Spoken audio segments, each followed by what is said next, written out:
Bonjour tout le monde, bienvenue au cours d'interconnexion des réseaux.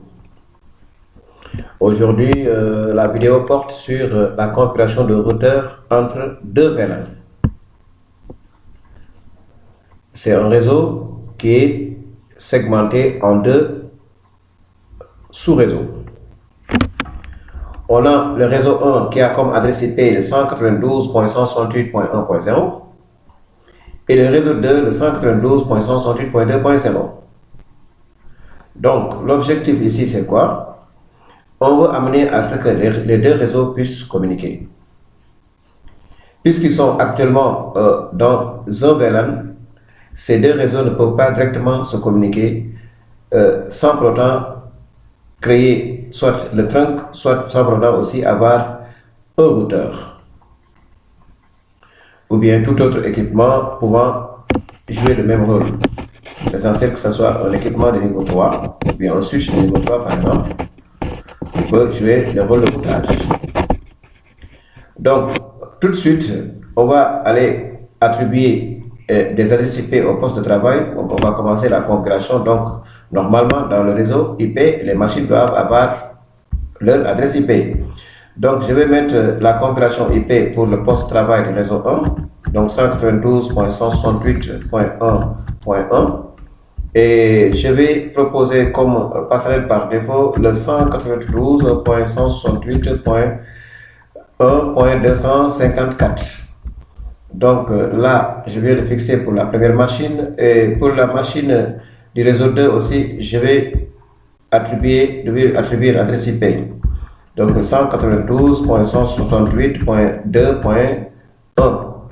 Et je vais proposer aussi comme passerelle, je vais mettre 192.168.2.254.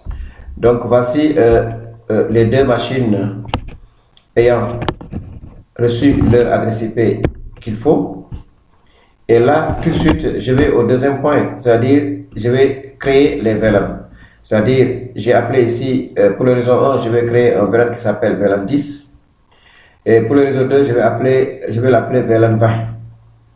Donc, sans plus tarder, je dois tout simplement double-cliquer sur le switch. Et une fois dans le switch, je vais me mettre en mode config global. Donc, c'est déjà en mode config global ici. Et là, je dois tout simplement créer le VLAN 10. VLAN 10, donc je mets entrée. Mais je peux aussi donner le nom, ce n'est pas obligatoire, mais je peux le faire. Je peux donner un nom au VLAN 10 et je l'appelle par exemple, VLAN 10, je l'appelle comptabilité, compta, service compta. Donc ce sont les machines de la comptabilité qui seront dans le VLAN 10. Et je mets entrée. Et je sors aussi pour aller créer le VLAN 20. Donc là, il s'agit seulement aussi de saisir VLAN 20 après mode configuration globale. Donc je mets VLAN 20. Et là, je vais tout simplement aussi lui donner un nom, comme je l'ai fait pour le premier. Là, je vais l'appeler RH. RH. RH tout simplement. Donc voilà, le VLAN 20 s'appelle RH. Le VLAN 10 s'appelle Compta. Et là, si je veux, je peux vraiment vérifier pour s'assurer que c'est bel et bien créé au niveau du switch. Donc, avec cette fameuse commande show VLAN. Donc, je vais aller vérifier que j'ai déjà bien créé ces deux VLAN. Donc, show VLAN. Et là, je vois 10 compta 20 RH.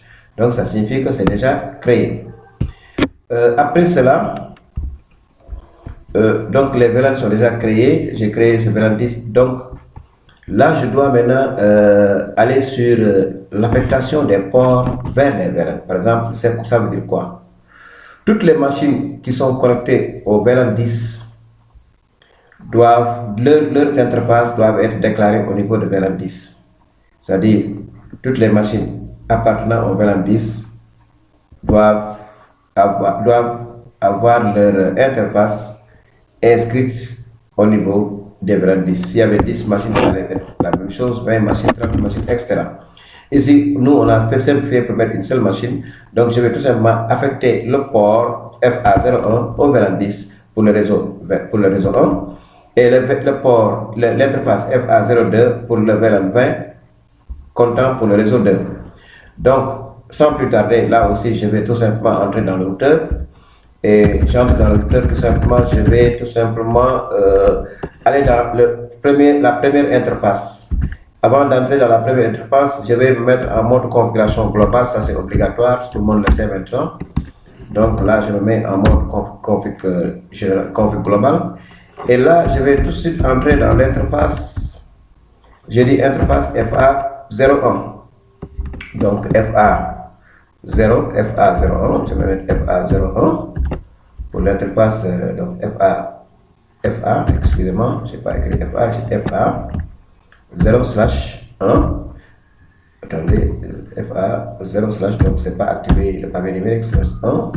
Je viens de l'activer, c'est bon. Donc je mets entrée. Interface FA01, donc je dois tout simplement attribuer cette interface au port au VLAN 10. Donc pour ce faire, il suffit seulement de taper cette commande switch port. Switch port, mode access. Premièrement, mettez entrée et revenez pour dire encore switch port access VLAN. Je vais mettre le VLAN 10. Donc le port là, l'interface là sur le VLAN 10. Donc je mets entrée. Et là, ça signifie que j'ai affecté le FA01 au VLAN 10. Et là, je me retire avec la commande exit pour faire aussi l'autre interface. Donc, je m'exit. Et là, je vais entrer dans l'autre interface FA02. Donc, c'est le FA02 qui me concerne cette fois-ci. Donc, je mets FA0/2. Et je mets entrée. Et là aussi, je vais tout simplement taper la commande, par exemple, switch port mode access. Oui, switch port access mode VLAN 20. Et là, je le mets dans le VLAN 20. Et là, si vous voulez, on peut aller vérifier que c'est déjà bel et bien là-bas. Là, avec la commande exit, je me retire, exit. Donc, je me place sur le switch et puis là, je vais tout simplement refaire encore cette commande qui s'appelle show VLAN pour vérifier que bel et bien que les interfaces ont été affectées au VLAN concerné. Le VLAN 10 Conta a pris le FA01, le VLAN 20 RH a pris le FA02 comme je l'ai configuré. Donc là, c'est bon, il n'y a pas de problème. Donc ici, on vient d'attribuer les ports du réseau. Et n'oubliez pas que l'objectif, c'est d'amener aux machines du réseau 1 ou bien du VLAN 10 à communiquer avec les machines du VLAN 20. Mais vous voyez ici, il y a un seul câble qui relie le switch au routeur. Alors que c'est le routeur qui est censé véhiculer les informations du réseau du VLAN 10 vers le VLAN 20 ou bien du VLAN 20 vers le VLAN 10. Mais avant cela, on va d'abord configurer ce qu'on appelle le point trunk. On va trunker cette partie-là pour permettre de véhiculer les informations vers le routeur. Donc les informations provenant du VLAN 10 comme les informations provenant du VLAN 20. Et là, pour configurer tout simplement le trunk, il suffit encore d'entrer dans les interfaces. Donc c'est l'interface, vous avez vu, c'est l'interface FA03. Donc je vais me mettre en mode tout simplement global, configuration globale comme d'habitude. Ensuite, donc ici, je vais tout simplement taper la commande interface pour entrer dans l'interface FA03. FA0/3. Et là, je mets entrée. Là, je vais tout simplement aussi affecter le port trunk, l'interface FA, donc mode switch port, mode trunk. Tout simplement, switch port, mode trunk, pour trunker cette partie, permettre aux informations de pouvoir circuler à ce point. Donc, switch port, mode trunk dans l'interface FA03, donc je vais entrer, excusez-moi, je vais entrer alors, et c'est bon. Donc, là, reste maintenant à aller configurer sur le routeur. Donc, sur le routeur aussi, vous avez que le routeur dispose d'une seule interface par défaut qui s'appelle ZIG00. Mais puisqu'il s'agit de deux réseaux différents qui doivent chacun véhiculer les informations de l'un vers l'autre à travers un routeur, Donc, on va essayer de créer des sous-interfaces virtuelles. Par exemple, comme je l'ai fait ici, le ZIG00.10 et le ZIG00.20. Point 10, c'est pour le VLAN 10, point 20, c'est pour le VLAN 20. Et on va les mettre dans des encapsulations qu'on appelle le DOT1Q.10 pour le VLAN 10, DOT1Q.20 pour le VLAN 20. Et là, sans plus tarder, je vais entrer dans le routeur. Pour la configuration, je vais dans CLI interface et je vais tout de suite maintenant commencer aussi la configuration pour essayer de configurer terminal, oui. Et là, qu'est-ce qu'on va faire? Je vais entrer dans les sous-interfaces virtuelles. Donc, je vais mettre interface. Donc, ZIG 0/0. J'ai mis point 10 pour le VLAN 10. Je mets entrée. Ensuite, je vais mettre encapsulation. Je vais le mettre dans .1Q, encapsulation. Encapsulation DOT1Q, espace pour désigner le 10, que il s'agit du VLAN 10. Je mets entrée. Et là, je m'en vais tout de suite fixer l'adresse IP sur l'interface. Donc, adresse IP adresse 192.168.292.1.254, c'est la passerelle plus les 3 fois 255. 3 fois 255, 0. Et je mets entrée. Et là, je vais tout simplement no shutdown. Je vais mettre tout simplement no shutdown pour sortir. Et je vais aussi entrer dans l'autre interface. Donc, pour cela, il faut sortir d'abord. Je mets exit. Et je vais tout simplement aussi faire interface. Pour l'autre interface, ça s'appelle ZIG 0/0.20. Et je mets entrée. Et là, je vais aussi faire l'encapsulation. Donc, je pense que c'est plus rapide de faire encapsulation. Voilà. Point 20. Je mets entrée. Et là aussi, je vais tout simplement faire le rappel de la commande. Et j'efface tout simplement le 192.168.1. Je vais mettre point 2.254 qui est la passerelle du deuxième sous-réseau, plus les 255.255.255.0. Et je vais entrer. Et là aussi, je vais tout simplement dire no shutdown, oui. Et je vais entrer. Et là, déjà, je viens de configurer les interfaces, les sous-interfaces virtuelles avec leur encapsulation. Et je vais aussi sortir tout simplement afin de pouvoir faire une autre configuration.